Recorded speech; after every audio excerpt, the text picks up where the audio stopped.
Fotosintesis merupakan suatu proses biologi yang kompleks. Proses ini menggunakan energi dan cahaya matahari yang dapat dimanfaatkan oleh klorofil yang terdapat dalam kloropas. Seperti halnya mitokondria, kloropas mempunyai membran luar dan membran dalam. Fotosintesis merupakan proses sintesis senyawa organik atau glukosa dari zat anorganik atau CO dan H2O dengan bantuan energi cahaya matahari.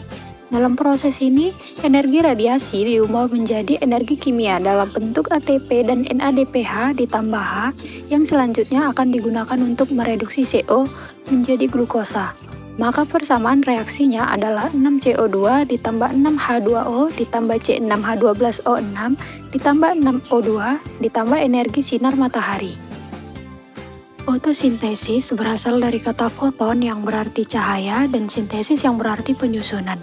Jadi fotosintesis adalah proses penyusunan dari zat organik H2O dan CO2 menjadi senyawa organik yang kompleks yang memerlukan cahaya. Fotosintesis hanya dapat terjadi pada tumbuhan yang mempunyai klorofil, yaitu pigmen yang berfungsi sebagai penangkap energi cahaya matahari. Tujuan praktikum kali ini adalah untuk mengetahui bahwa fotosintesis menghasilkan oksigen dan fotosintesis dipengaruhi oleh beberapa faktor. Adapun alat yang digunakan pada praktikum kali ini adalah gelas kimia, corong kaca, Erlenmeyer, termometer, hot plate, dan kawan. Sedangkan bahan yang digunakan adalah air panas, air dingin, dan tanaman Hydrilla verticillata. Lalu masuk ke prosedur kerja. Langkah awal yang pertama adalah menyiapkan alat dan bahan yang diperlukan. Rangkai 3 buah kawat yang berukuran 20 cm dalam satu gelas kimia guna untuk tempat bergantungnya corong kaca di dalam gelas kimia nanti. Masukkan ketiga kawat yang sudah dirangkai tadi ke dalam gelas kimia. Panaskan air menggunakan hot plate dengan suhu 70 derajat Celcius.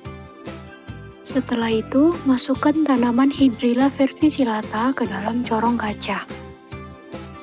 Langkah selanjutnya adalah masukkan corong kaca yang sudah berisi tanaman Hydrilla verticillata tadi, kemudian seduh dengan air panas sebanyak lebih kurang 200 ml.